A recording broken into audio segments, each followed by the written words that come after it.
Good Friday morning, everybody. Chris Allen here on the Sam channel, Facebook, YouTube, Instagram, and X, all sponsored by Ace Hardware Marketplace.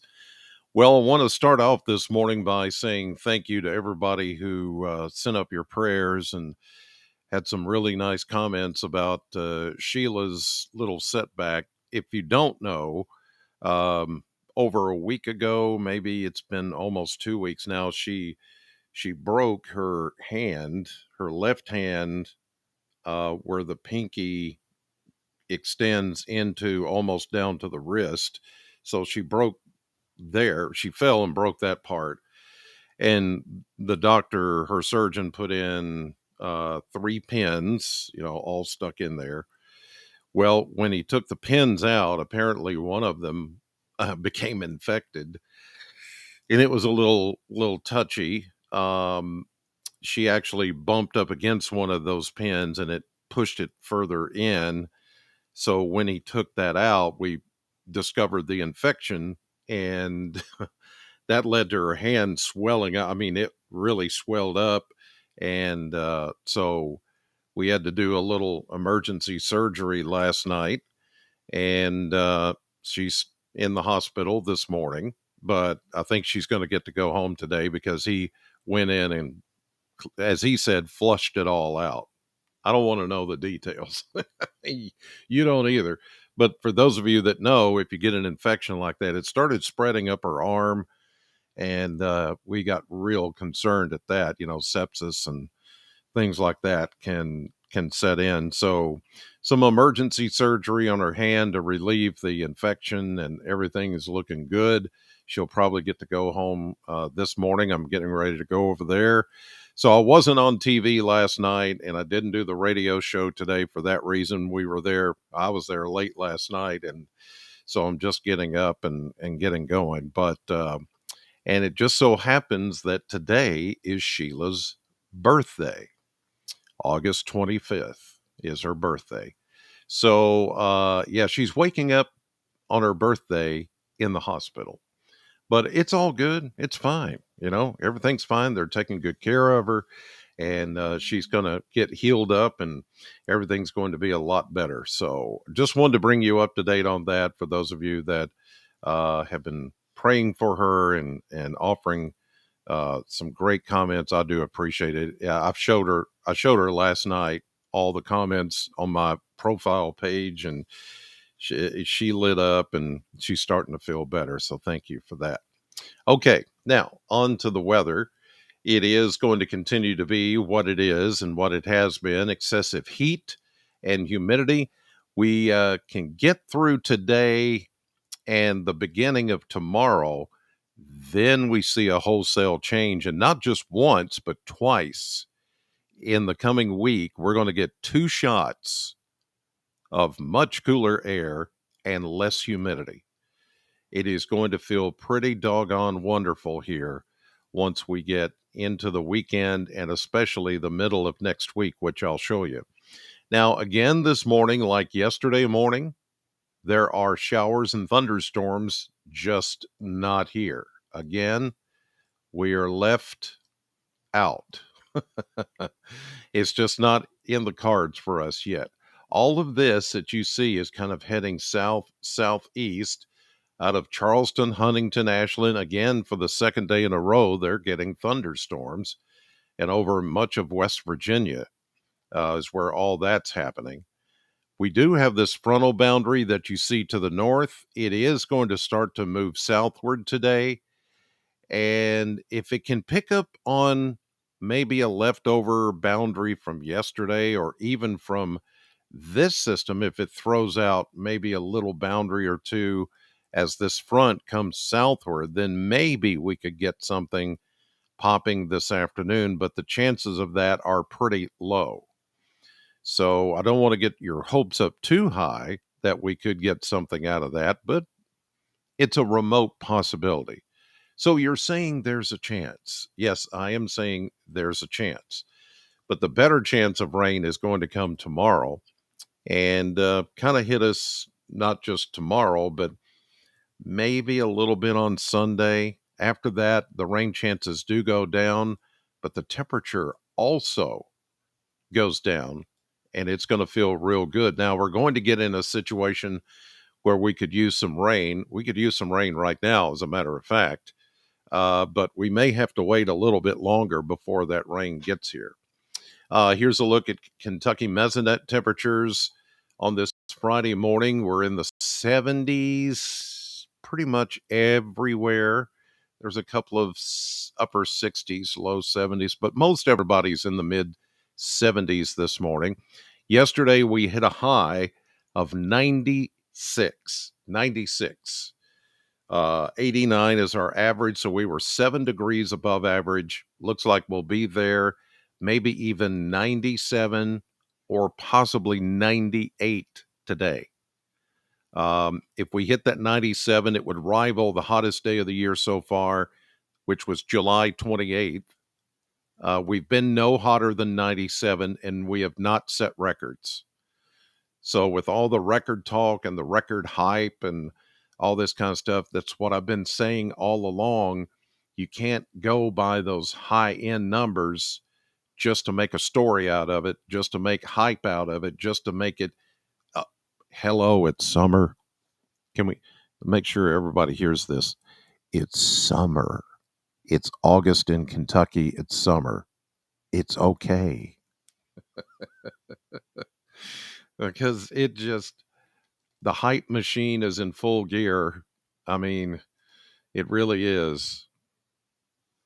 So, coming back to reality, when you take a look at this, and I always say this when you see the blend of models, I call it the model blender.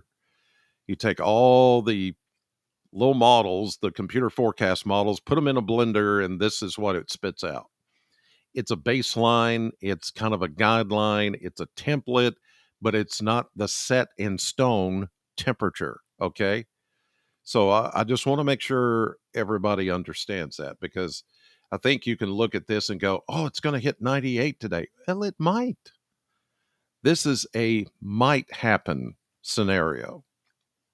But one of the models is going to be skewed too warm. Another one's going to be skewed too cool. And it's trying to average all this stuff out. I'll just show you this to give you kind of a baseline of where we're going. Okay. So 98, certainly possible. More reality is going to be 96, maybe 97. I just don't think we're going to hit 100, okay, at all this year. And I don't think we're going to break any records as far as record highs with this big heat wave, okay? So maybe 95 tomorrow, but I think that's overdoing it. It's probably going to be more low to mid 90s before the cold front. And then look at that. We're talking about 80s, not only 80s, but low to mid 80s. And how about upper 70s? There's a second shot of cooler, less humid air coming in by Wednesday ish. Yeah, probably Wednesday morning, afternoon. And look at that, upper 70s, lows in the 50s. It's going to happen. Just got to hang in there. But I can tell you that by Sunday, it's really going to feel a lot better. Monday, Tuesday, even better. And then refreshingly even better by Wednesday night into Thursday of next week. There's very little, if any, rain in the forecast, unfortunately. But, I mean, if you want some cooler air and a little hint of fall weather, it's coming. Here's a look at the model map. And again, this is just one scenario, but it's the one that's the closest. Now, the models are all over the place this morning as to the placement of any kind of shower activity, the timing of it. We do have that complex over eastern Kentucky this morning. This one is the one that picks up on it the closest, and you see it just kind of decaying, but it could throw out a little boundary that gets heated up enough this afternoon to maybe pop something. And you see here, it does try to develop maybe some scattered showers in the afternoon, but the chances of that are pretty low. And it certainly doesn't look like it's going to materialize into something that you see there, a big curve complex. Maybe it could, but again, this is a baseline. This is not what is going to happen necessarily. And it fades away tonight as we lose the daytime heating. We get into Saturday pretty well quiet. There will be some renegade showers that try to pop up. The cold front, though, is still a little bit north of this area, so it will come through.